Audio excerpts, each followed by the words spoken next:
Hey guys, welcome back for another Best of 2019 video. This one's a little more personal and comes at the request of Patreon supporter Evan. It's all about my best movie moments of 2019, not scenes in a movie, but rather some of my best personal memories that pertain to movies. In no particular order here, let's begin with my Naomi Watts interview at Sundance. Getting to attend my very first Sundance Film Festival was such a treat overall, but one of my absolute favorite parts about it was getting to do so many interviews, and one, or actually two, of my favorite of the bunch there were the ones that I got to do with Naomi Watts.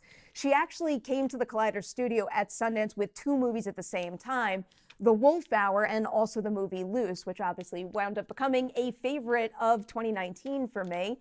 First, we did the Wolf Hour interview, and then the Loose group swapped in, and at the end of it all, she enthusiastically said to me that I did a good job, and it meant a lot to me. Again, doing interviews might be my favorite thing, and when the person that I'm talking to really enjoys the conversation, I can't really explain how happy that makes me. And to get a compliment like that from an actor I admire so much, it's something I won't forget.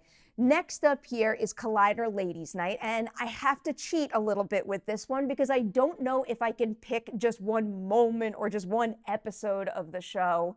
Again, this kind of connects to my love of doing interviews, but having a long format show over at Collider where I get to sit down with some of the coolest, most talented ladies in Hollywood and get to know them a little bit more and talk about their craft, I could just do that all day, every day.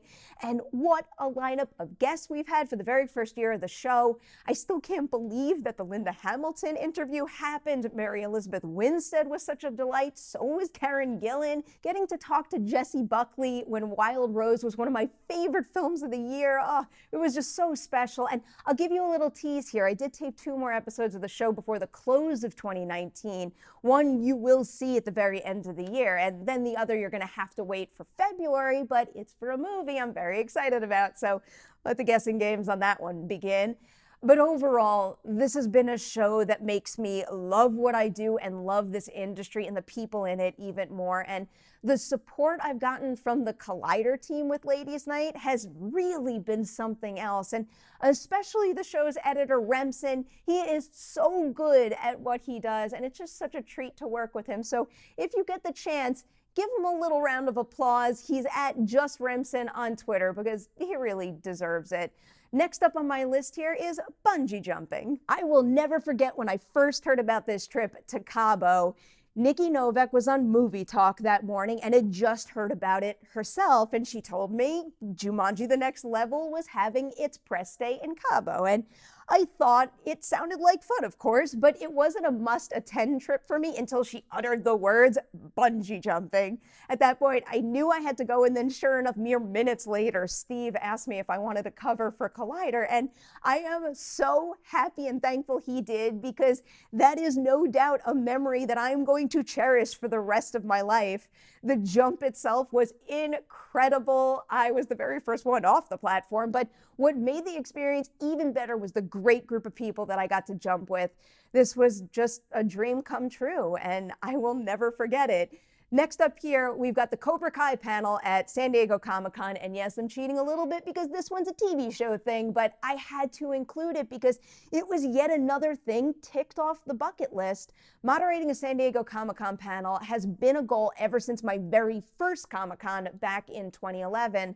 I got to moderate the Impulse panel last year in the Indigo Ballroom, but it was something special to get to stand on that Ballroom 20 stage with the Cobra Kai team this year, because I had just spent so many hours sitting in that particular audience covering things over the years. So to get to stand up there and lead a conversation myself, especially for a show that I love so much, it was a real honor. And the Cobra Kai team couldn't have been more wonderful about it. Of course, I was super nervous to say the least, but they were just so warm and truly friendly behind the scenes. And then on stage, I don't know, I thought that their answers to everything radiated passion and love for the fans of the show. And That right there makes my job pretty easy.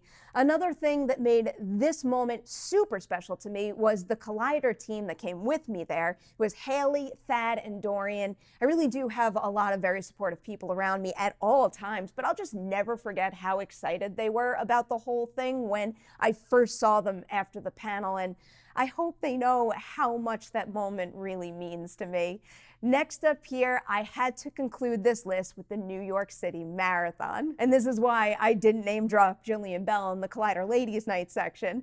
Brittany Runs a Marathon really defined my 2019. I see inspiring movies all the time, but when one actually gets you to do something with that motivation, that's something special. And the idea of running a marathon had been on my mind for a long while now.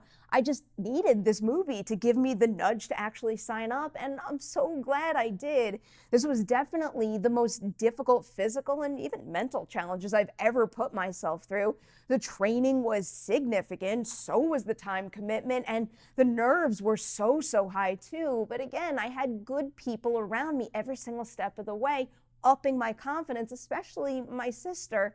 Her advice throughout really made a huge difference. And then to have put so much time into that training and have the big day come and go better than I ever could have expected, I still don't know how to describe it, but it was really one of the greatest days ever, not just of this year. So thank you so much for this suggestion, Evan, because what better way to roll into 2020 than by getting the chance to reflect on some of the moments that made 2019 so special. So again, thank you for suggesting this video. A huge thanks to all of you out there for watching it.